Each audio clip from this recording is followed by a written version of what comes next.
Can you imagine being shot down in a terrorist war zone, broken femur, crushed vertebrae, friends, peers, colleagues getting killed around you, being a prisoner of war for several days? What would your mindset be? What would you learn from it? What responsibilities would you feel after the fact? Michael Durant, pilot of Black Hawk Down, talks about the challenges because they were as extreme as could be imagined. We can only imagine.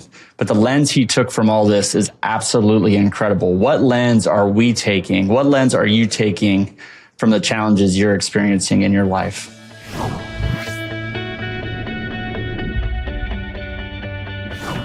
Hello and welcome to Purpose Matrix. I'm very excited for today's guest. Really not just excited, but honored and humbled to have Michael Durant on. Michael, how are you doing today? I'm doing well, Phil. Great to be on. So much appreciation. So Michael Durant, how do I even put into words what he's done for our country and his experience and his stories and the lessons he's learned? But so former U.S. Army Chief Warrant Officer and Black Hawk helicopter pilot, member of the 160 Special Operations Aviation Regiment, also known as the Night Stalkers. He was pilot of the MH-60 Black Hawk Super 6-4 during the Battle of Mogadishu on October 3rd, 1993, better known as Black Hawk Down. If you've seen the movie, Michael Durant was the pilot of the second helicopter. And we're going to talk about his story. It was shot down by a rocket-propelled grenade, leading to the events portrayed in the movie Black Hawk Down. He was severely injured in the crash. There was a lot of heroes on that day. He'll talk about those people, I'm sure, today, including himself, but others that lost their lives. He was held in a prisoner of war for 11 days, which is, I can't imagine the mindset through that process. And amazing military decorations, Distinguished Flying Cross, Purple Heart, Bronze Star, Prisoner of War Medal. You know, Michael, I'm so honored and humbled to have you on today. New York Times bestselling author in the book In the Company of Heroes, also a business leader as well. We're going to talk about some leadership lessons from the whole story, but I want to take us back, take the audience back to October 3rd, 1993, and maybe leading up to a little bit the story of as we know it, Black Hawk Down. Yeah, what's amazing is it's been over 3 decades. And fortunately, I've been asked to talk about it a lot, so it's still fairly fresh in my mind. I think the most important thing is to understand why we were there to begin with. The Somali people were in the middle of a civil war and a drought, both, which those two things combined resulted in the loss of 400,000 people to starvation, it's really just hard to get your head around that when you think about that loss of life. And the relief organizations went in to try to help, but they were threatened by the warring clans because of the Civil War. And in order to provide security for those relief operations, our military got involved. And I was not part of that initial phase, but it was very successful. They were able to secure the supply lines.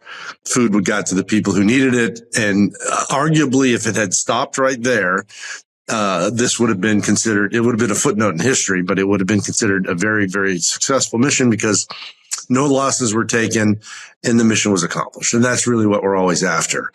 Unfortunately, it didn't end there. There were various developments that occurred over the next roughly 8 months that led to a manhunt for the most powerful clan in the city, which was the Haber-Getter clan and its leader, Mohammed Farah Adid. And that's where we come in.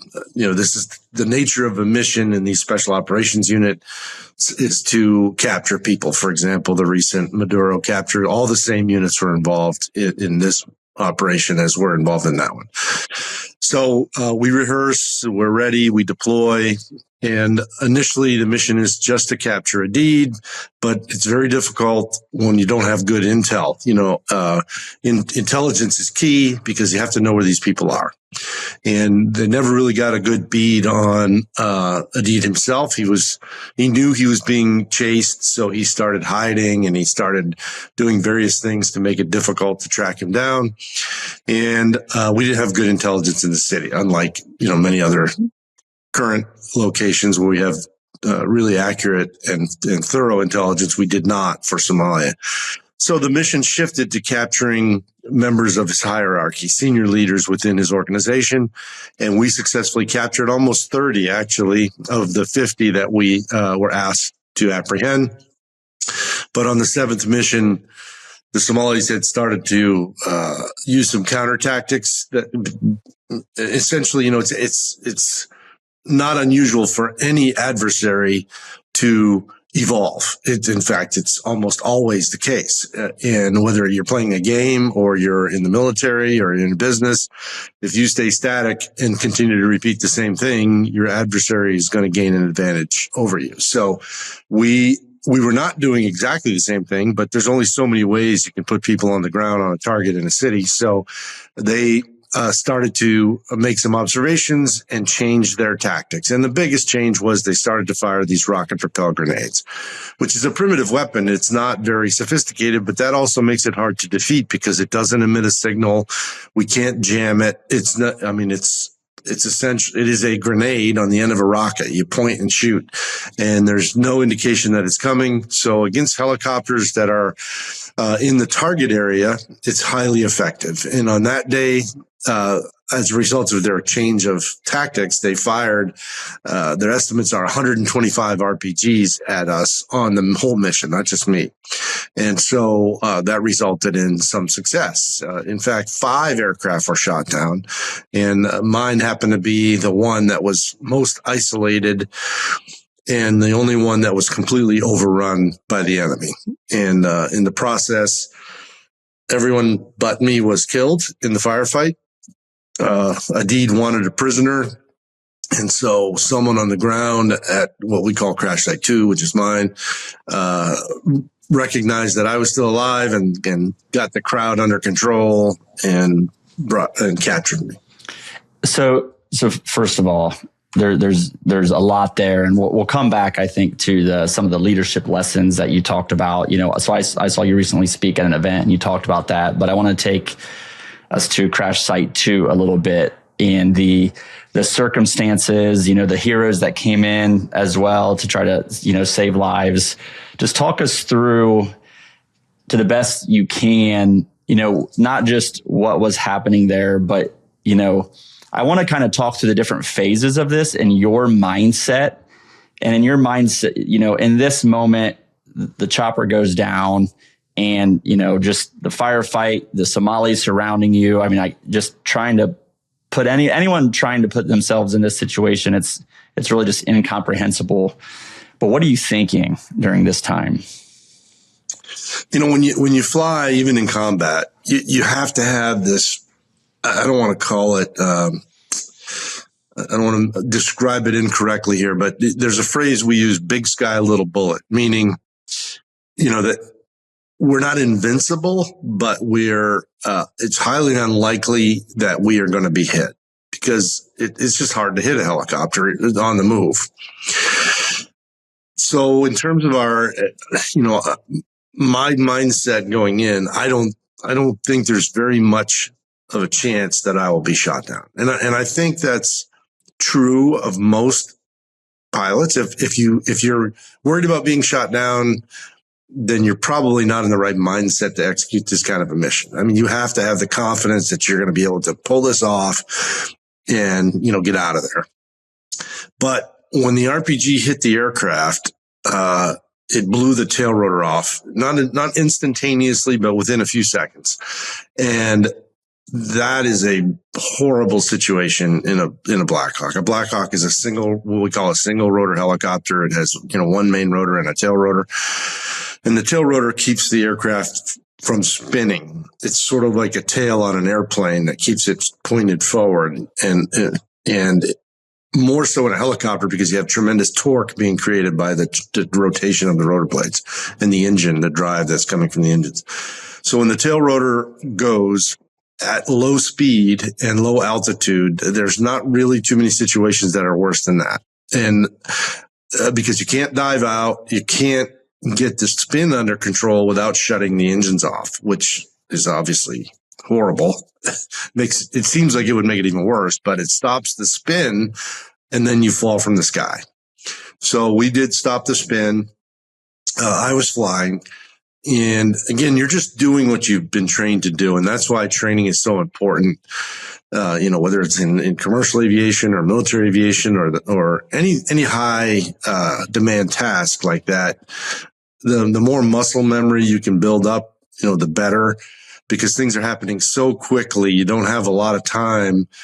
But it was obvious to both myself and my co-pilot, Ray Frank, that, we had lost the tail rotor. In fact, I said it. I made a radio broadcast saying, we've lost the tail rotor. We're going in hard, because we were going in hard. I mean, we're falling out of the sky.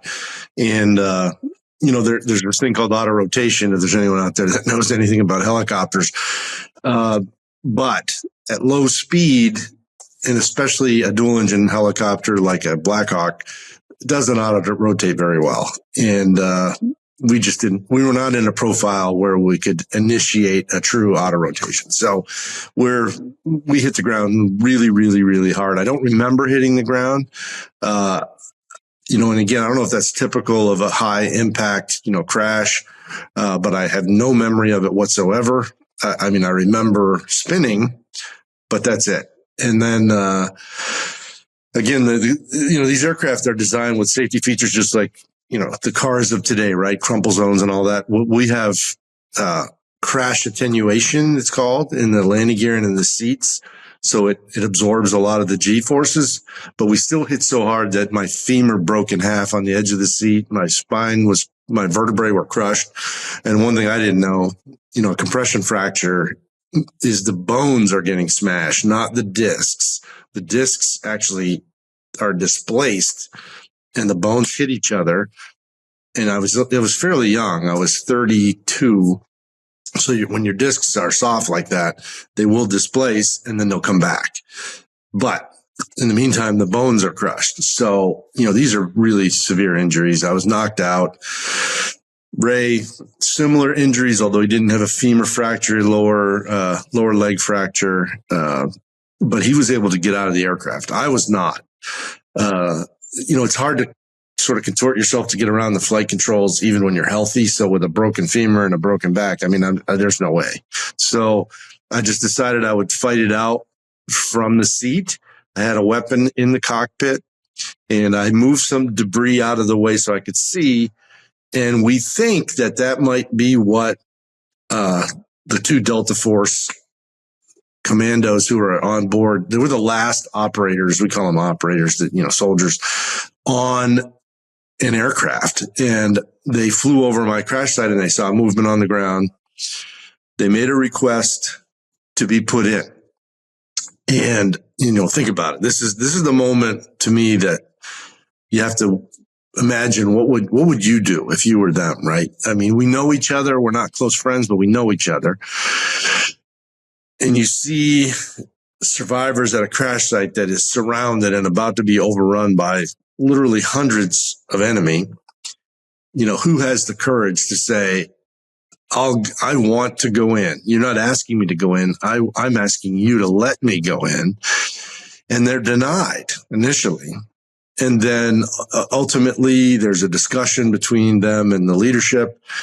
And finally the leadership agrees that the only way we're going to potentially survive is for Randy Shugart and Gary Gordon to come into the crash site. And so they're given permission. They're dropped off. First time I see them, during the battle is standing next to my cockpit. And I thought at that point, there's a sense of relief. This is a rescue force, right? But I didn't realize there were only the two of them, and it would take 8 hours before another American would get to our crash site. So we were overrun in probably 15 minutes and everyone but me was killed. So first, just to give, so Randy and Gary, we're thankful to them. Their families, obviously, like the most gratitude. First of all, it's also interesting to me, like, you not being able to get out of the helicopter, I think saved your life. Because you ended up being the last one standing, and the Somalis wanted one hostage, it sounded like. So just the nature of the severity of your injuries, because they were so severe and you were immobile, is what ended up saving your life. And a lot of different things happened in circumstances that led to you really surviving. I want to come back to how you think through that today, but all this adrenaline, so you talked about, like, you don't even remember everything, right? It's just chaos, adrenaline, pain, all this, when does the reality of the situation, like the chaos maybe calms, which I don't even know when this is, if this is when you realize you're taken hostage, but it's calmer. But then, now we're going to go through the streets here, right? So it's for a while. So what's your mindset, and like what happens next? Like, when do you just even start to come to like realize what the magnitude of what's really going on here? Well, first, Randy and Gary did pull me from the cockpit. So they put me on the ground, but I don't disagree with what you said. Had I, been able to get out of the cockpit and got out and started engaging the enemy, who knows what would have happened, right? But they were able to get me out of the helicopter. And because of my injuries, they set me sort of leaning back on my, leaning back on what I believe was a survival kit, which is it's like a big green box that comes out of the aircraft. And it is where they put me, to me, what saves me, because I'm on the far side of the aircraft from where the overrun occurs. It's more enclosed. There's a wall here, and there's not really a way to access the crash site from the right, which is where I am. It's all coming from the left. So I have the aircraft between me and the overrun, which, again, I would argue that's probably why I ended up being the last alive, because Randy and Gary go to that left side to make their final stand. And I think the realization that you asked about comes when I'm out of ammunition, they're both down, and I haven't seen Ray, since he first got out of the cockpit. So, and I can hear them coming. And, I can't, it's even hard for me to relate to the feeling at the time, because it seems like another life, because I've been so blessed with what I've experienced, in the last 30 years with everything. But the fear that, and the realization that you're about to die, there was no doubt in my mind that this was the end. They didn't have a reputation for taking prisoners. They had, but not very many. And when you hear this mob that you've just been in a firefight with, and they've been probably in a firefight with for, an hour, I was sure it was over. I still remember looking at the clouds and what they looked like, and knowing that I couldn't run, I couldn't hide, I couldn't fight, I couldn't do anything. It was going to end. And then initially they were going to do that. They broke my nose, my cheekbone, my eye socket. They were, beating me and ripping all my gear off. And, it's funny. I just did a presentation yesterday, and there was a documentary that recently aired, and they interview a Somali, and a woman in the crowd yesterday said that she thought he looked like the devil himself. And I said, no one's ever said that, but I don't disagree. And then think about not just one, but a whole crowd of just the hate and anger. I've never seen it like that. And the proof was, what they did to the remains of the rest of the casualties that crashed site two. I've never seen humans do things like that. And it's not common. I guess throughout history, you could say it's a certain, I don't want to say common, but it's happened many times. But to witness it was just, I don't know. I can't describe it, and I can't understand it. I've been angry before, I've been bitter before, but I've never been anywhere close to the point where I would do things like they did. Yeah. And so first of all, there's clearly just hate and anger and evil in the world, right? And that's just undeniable. So you're carried through the streets. You're a hostage now, right? So now you're a hostage. You're kind of aware of what's going on. You're also still in extreme pain. There's a video out there of you, the interview that goes, they interview you at Girl. I mean, it's on the news. It's you can go look up Michael Durant, hostage, and you'll find the interview of you there.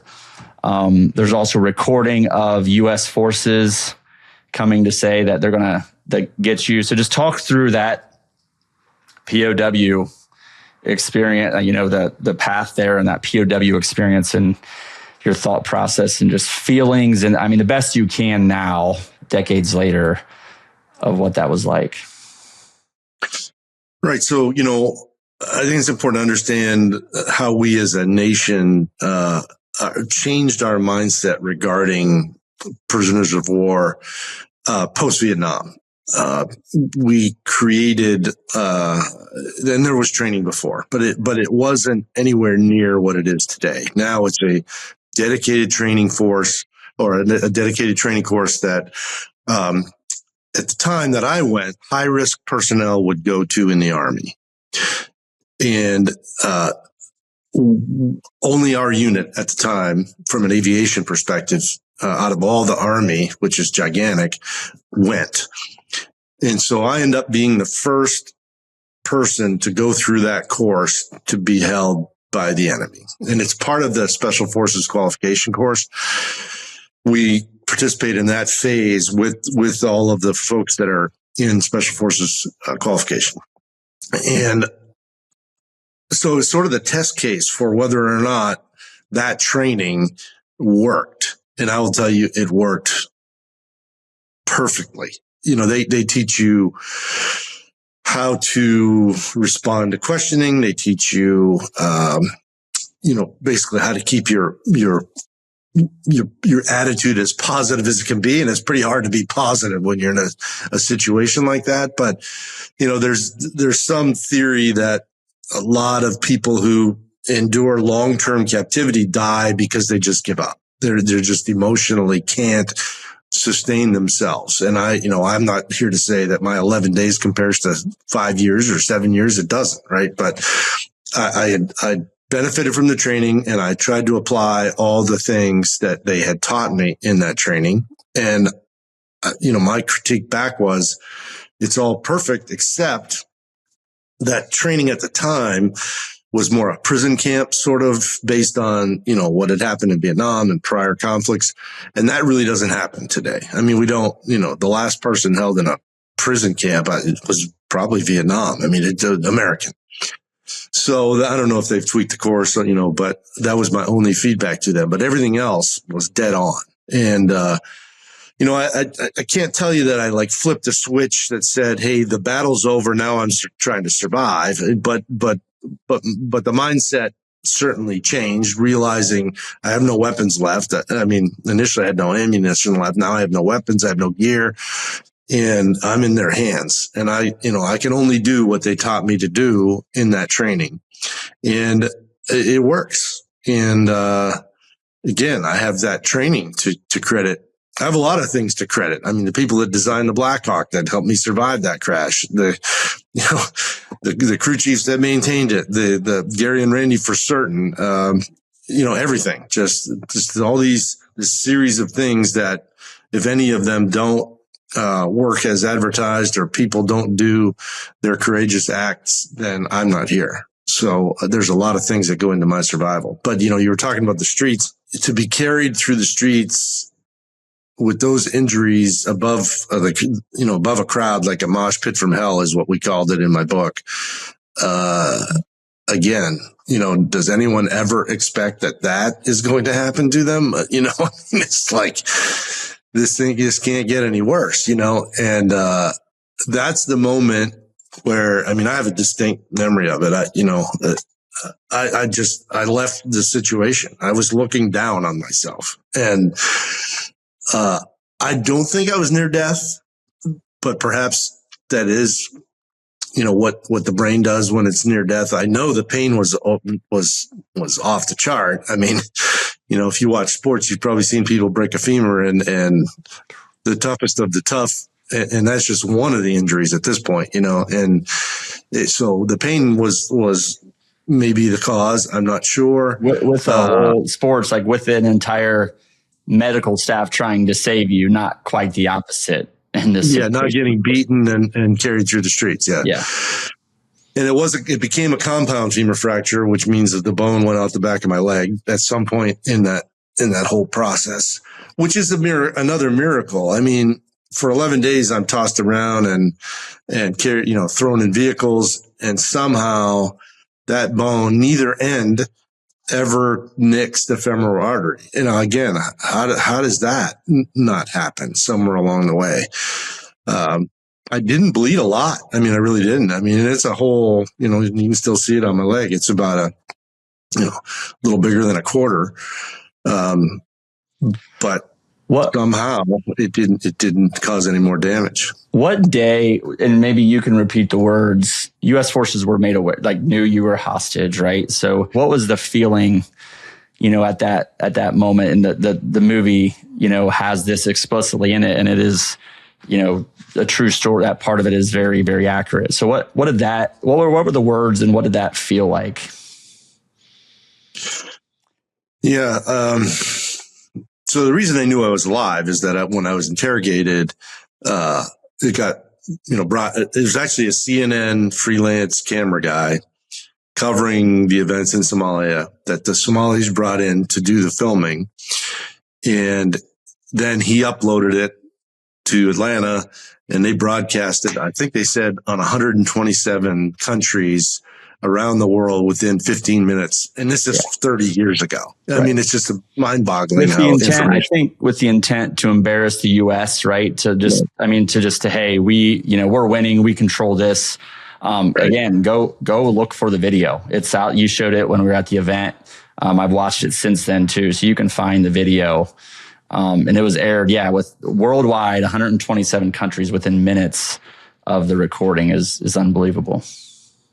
And what I'm doing there is what they train you to do. And the school gave me high marks. They said that's pretty much exactly how to handle it. And it's been used probably at this point thousands of times to train people how to deal with interrogation. But anyway, so that's how they know I'm alive. It became what we call proof of life, which is good for me.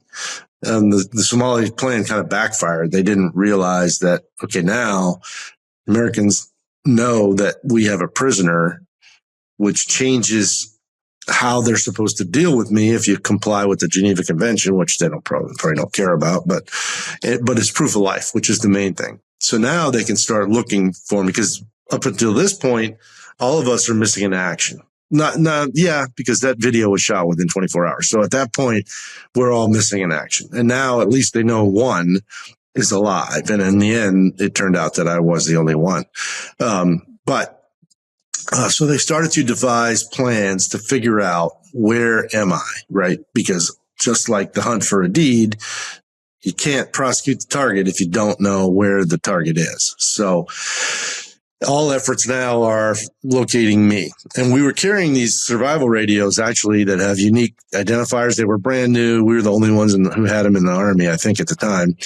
And so it's like a personal locator beacon within your survival radio. But the Somalis took all that stuff. So this radio is running around the city, and initially, they're tracking it, but discovered later that it doesn't help if it's in the hands of the enemy. So anyhow, one of the things, and this was somewhat sensitive, but I read about it in the public domain recently, so I guess I can talk about it now. Brilliant, whoever came up with it. They were broadcasting songs from a helicopter in different parts of the city, but different songs. So if I responded with, hey, I heard, whatever, Thunderstruck, thanks, one of my favorite songs. Now they know, okay, well, we played Thunderstruck over here. So they can narrow that search down. And it's brilliant. I don't know if it's been done before or someone came up with it on that mission. Now I don't know that, right? Because that's not a tactic that we're briefed on, but again, you're hoping that I'll make some reference to it and they'll figure out. So again, there's all these things going on. And one of the things which is more of an emotional booster for me is what you just referenced. And it's actually one of my very good friends. In fact, we just spent the last week together, skiing. His voice is coming over the loudspeaker saying, "Mike Durant, we won't leave without you." And it's pretty emotional thinking about it. I knew they wouldn't leave without me. But to hear it coming from the sky, it's hard to describe. Yeah, no, that's when you talked about that, was he your good friend at the time, or you became friends after and you recognized his voice? Yeah. Yeah. Wow. Yeah. So they didn't leave without you. There was some relationships between U.S. and Somalia, like leadership, that ended up getting you out of captivity. You've used the words in this discussion, miracles. You've been blessed since then.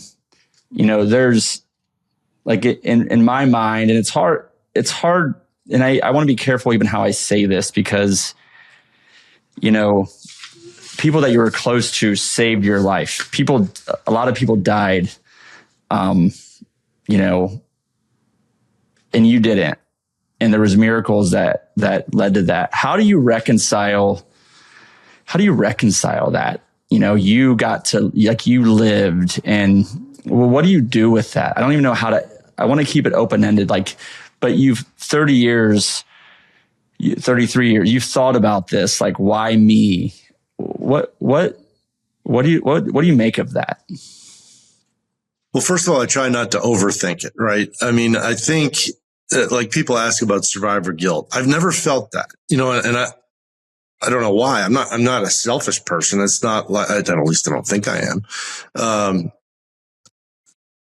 I can't control what happened. I did everything I could do to support the mission, to support the customers on the ground. The reason we were in there is to provide covering fire for the guys that were in harm's way on the ground. So, and it's not like I made a mistake in the aircraft and it caused the loss of crew members. And it's not just me. All of us did. I feel everything we could do to execute that mission successfully. And I just happened to be the one that walked away. And I guess, again, I think I'm fortunate because I would not want to be tormented by that. I would not want to feel guilt for the rest of my life. And the one thing I've tried to do, the word I've kind of used recently when asked about this, is to not squander it, right? If somebody puts their life on the line to save you, you shouldn't feel guilty. You shouldn't squander it. You shouldn't be miserable. You should live the fullest life you possibly can, because otherwise another life has been lost, right? And so, it's not like I was a wallflower before Somalia, but I kind of, my fearlessness, I guess, or my hesitation about doing things that might be where I might fail, sort of faded. It's not like I'm a superhuman, but I think the business is the best example. I don't know that I would have ever started a business had Somalia not happened. And it's because I realized that, you only have one pass at this life, right? And if you are too afraid to fail, then you will not accomplish what you could. You will not fulfill your potential. And when asked, a lot of times I get asked, what would you pass on to the next generation? And that's always my go-to answer. You can't be afraid to fail. If you're afraid to fail, you won't accomplish anything, because the chance of failure is always there. And it's a learning opportunity. It shouldn't be called failure. It should be called, lessons learned. And now I'm smarter and better, and I can go do something else that where I might not accomplish what I set out to accomplish, but you will eventually. I mean, you're going to hit the ball eventually. And without the willingness to take the risk and disregard the fear of failure, you'll never reach that potential. I think there's two things I want to highlight there. First of all, I think there's this misunderstanding of I loved your answer on control, and you did what you could. And so often, whether this is in business, as parents, any area of life, whatever it is for you, your health, you can only do what you can control. And if you do that, and if, by the way, you can control the courage you have, the actions you take. You can't always control whether you, quote, fail or not, but you can control what you do. And if you fail, you've done what you can, and you're probably going to learn lessons from that. And you're going to be completely at peace with the feeling that I went after it. I had the courage. I'm not going to say, I wish I would have, or why didn't I? You're going to say, I did this. I learned. I'm better because of it. And oh, by the way, it likely will lead you to the next thing that you're going to maybe fail at again. And maybe it'll take 2 times or 5 times or 8 times, but you're not going to regret doing what you can control. And I think there's a little bit of a misunderstanding like this, extreme ownership thing out there. And to me, we should extremely own our actions, our mindset and our actions. But that doesn't mean we control what happens to us and the outcomes. You didn't have total control of the situation that happened to you or the outcome. You had control of what you did. And I think it's just, the most powerful example I can think of that I've had a discussion with of anybody to say, I'm content with what happened because I did what I could control. If you were sitting here saying, I wish I had more courage or this or that or whatever, maybe you wouldn't be at peace with it, but you are because you did what you could control. And I think the learning opportunity, the mindset you have over all this, I think is just so powerful. And again, I would encourage anyone, try to picture Michael Durant having the courage to go do what he did to save lives, going down, broken femur, broken vertebrae, crushed vertebrae, I should say, seeing his friends get killed, drug into the streets. I mean, that, by the way, honestly, I thought of who is drugged through the streets by the enemy, right? I think from a faith perspective in Christianity, I think about that too. Broken, injured, just unbelievable hardship, and to have this mindset. And I want to ask, you talked about, by the way, broken femur and vertebrae, and you've run, I don't know what your longest runs are, but I know there's marathons involved here at a minimum. I want to talk about post, kind of everything settles down in life a little bit to the extent it can. For a lot of people that would have went through this, PTSD, severe, and major mental, psychological issues and challenges. How did you recover physically, but really I'm more curious mentally how you were able to not go down a really bad path, honestly?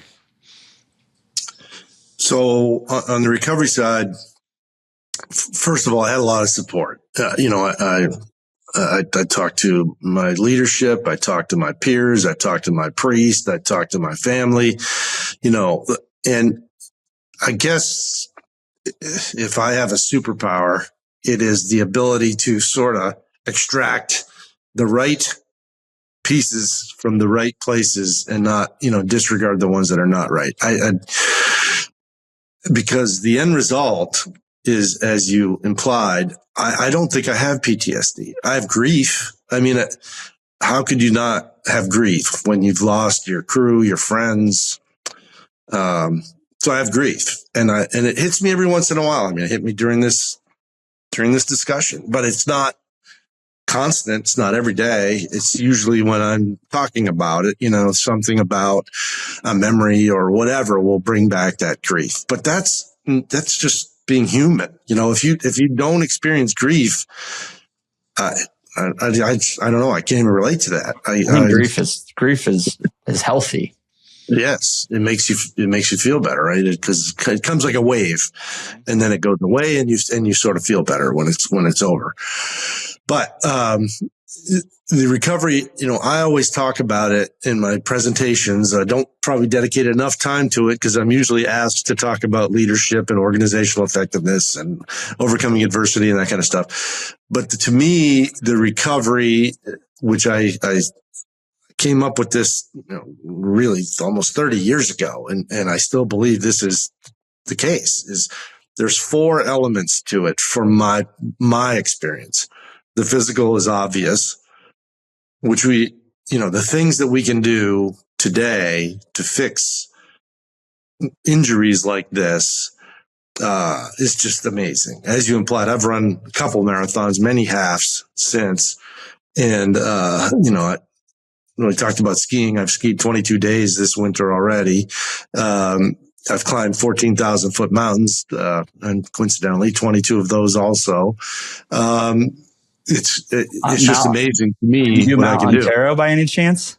I did. Yeah. My son and I did it in August. It was unbelievable. It's the first time I've ever done anything like it. I mean, there's not a lot of mountains in Ohio, Michael. So, but my son and I did a 3-day hike, went up Mount Ontario, saw the sunrise. And honestly, like stuff like that is so fulfilling, I think, right? Just the mind and you're completely away from everything and it's quiet and it's hard and physically challenging. So, we were on we didn't take the right path up the final summit, by the way. So our training and tactics weren't perfect. I didn't tell my wife that until after we were back and everyone was safe. But anyway, so back to my point was, physical. The next one is, I call it psychological. That one's tricky. Again, it's not quite so easy to come up with a solution to those challenges. I think they're all wrapped together. So if you can improve the other 3, I'm confident that your psychologically will do better, but I'm not an expert there. The third, which is maybe unique for me, was professional, because that's a big element in your life, right? You are who you are in your job, largely. And getting back to the cockpit, being able to fly again, staying in the same unit, all were very satisfying for me. And again, help sort of my whole person come back to where it was before. And then the final piece is spiritual, which is a journey in and of itself for me in this particular story, because I was quite bitter when this first happened. It's, why, right? What possible goodness could there be, coming from this experience and the tremendous sacrifice and loss of life and the impact of families and everything else? I just couldn't understand it.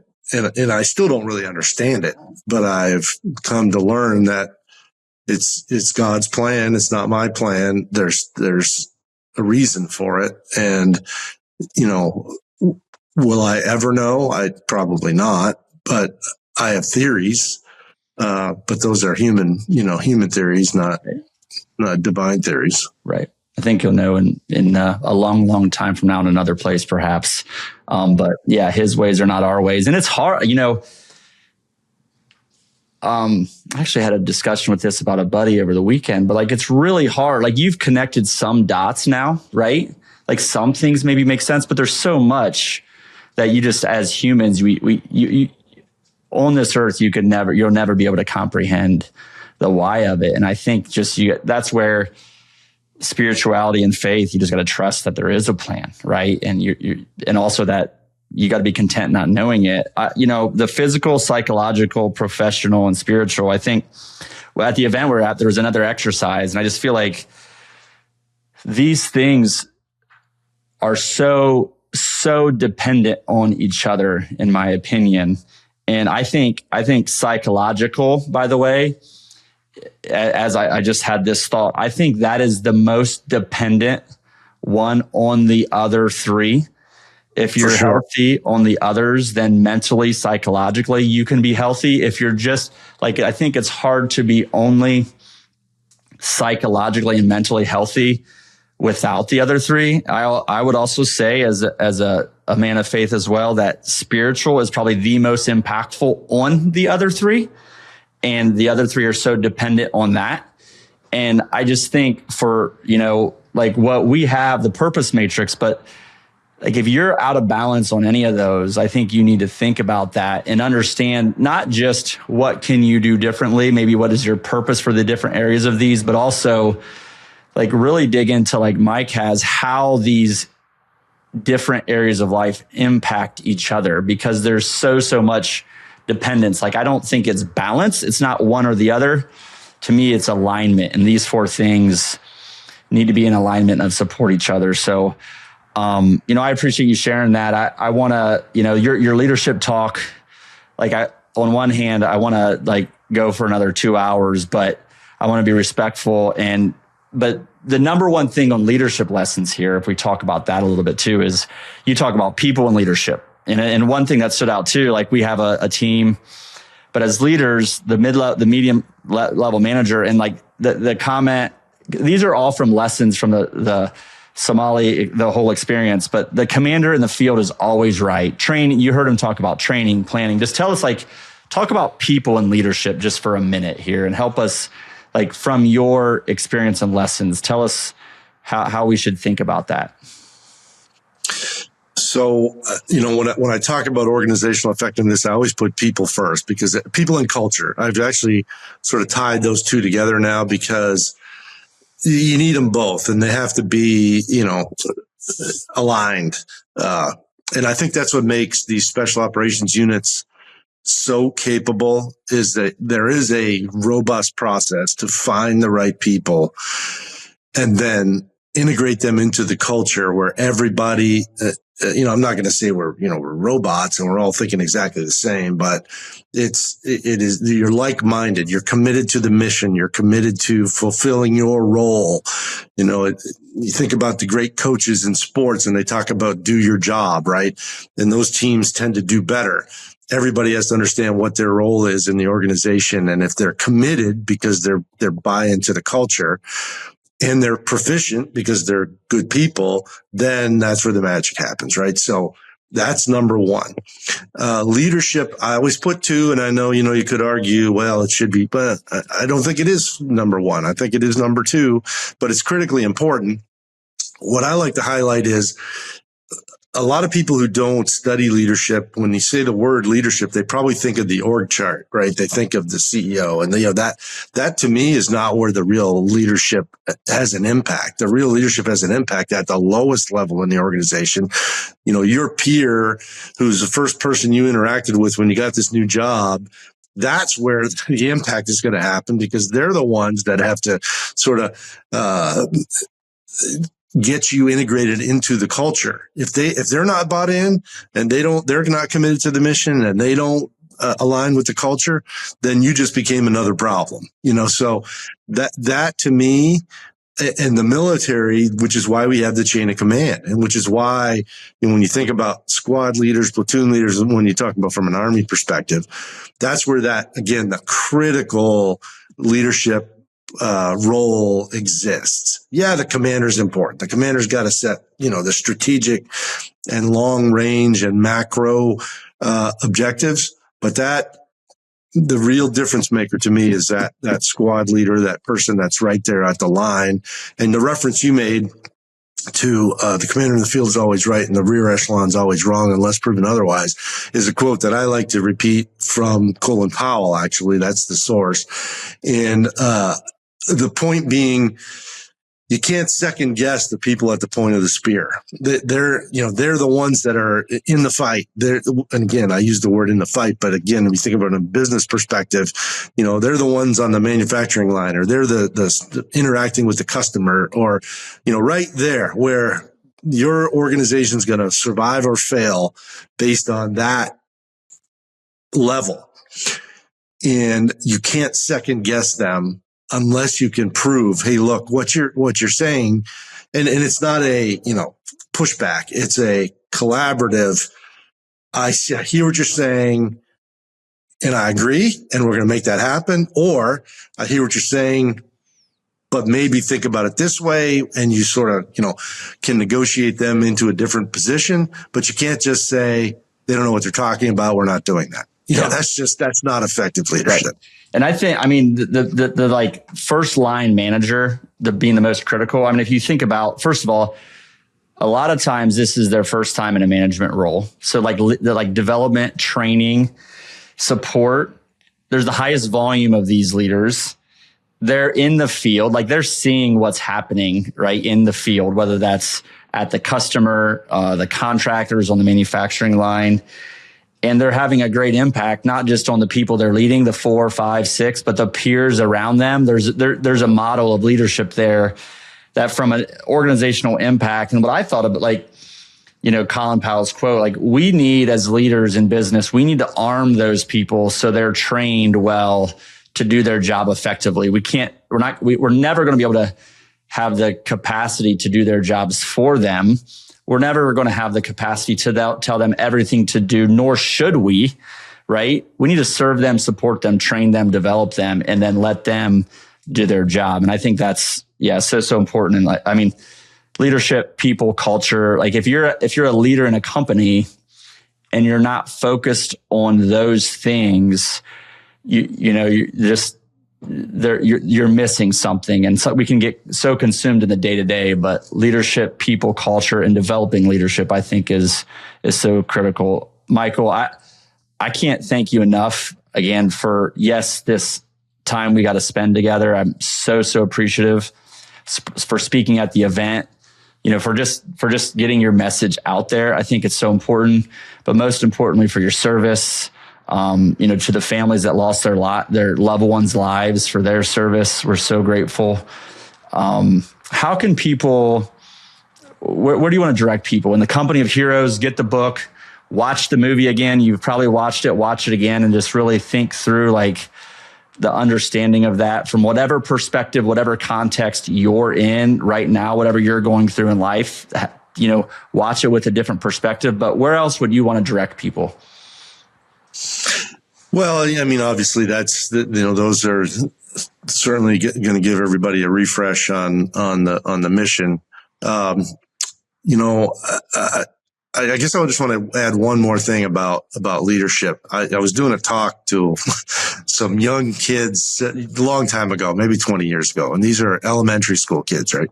So a lot of what we've talked about today is probably way over their heads, right? So you got to understand your audience. And what I like to do with young people is just get them involved, right? Just because you don't want them to be, watching butterflies while you're up there rambling for 40 minutes. So I started out with talk about leadership, and I asked them for someone to define leadership. So these are probably 6, 7, 8-year-olds. And the beautiful thing about young kids is that they don't worry about peer pressure, right? They don't worry about embarrassing themselves. They haven't reached that level in life where that inhibits them.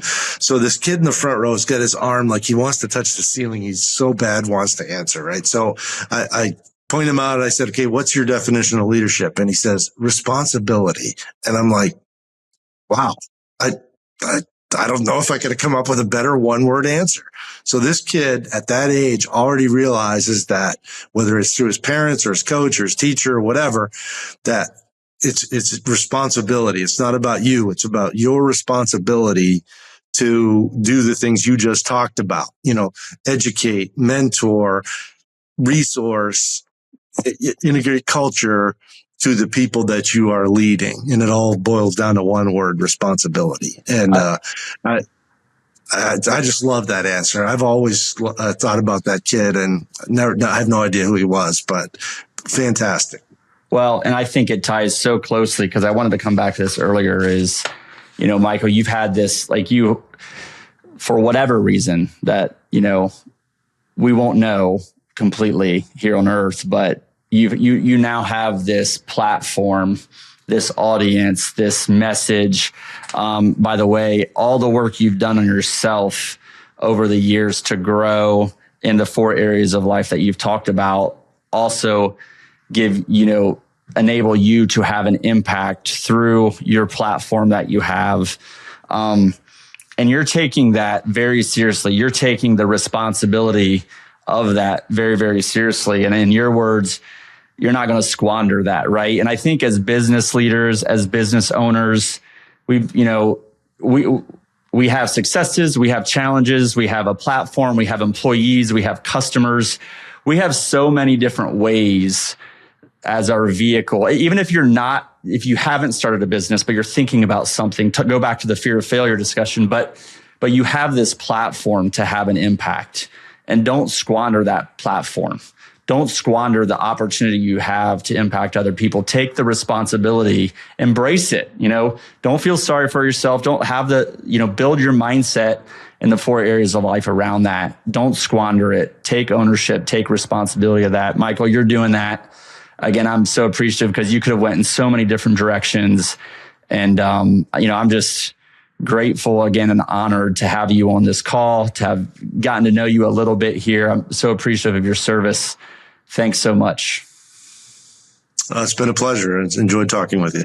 Michael, thanks so much. Please check out. We'll put all those, ways to find out, learn more about Michael in the show notes for sure.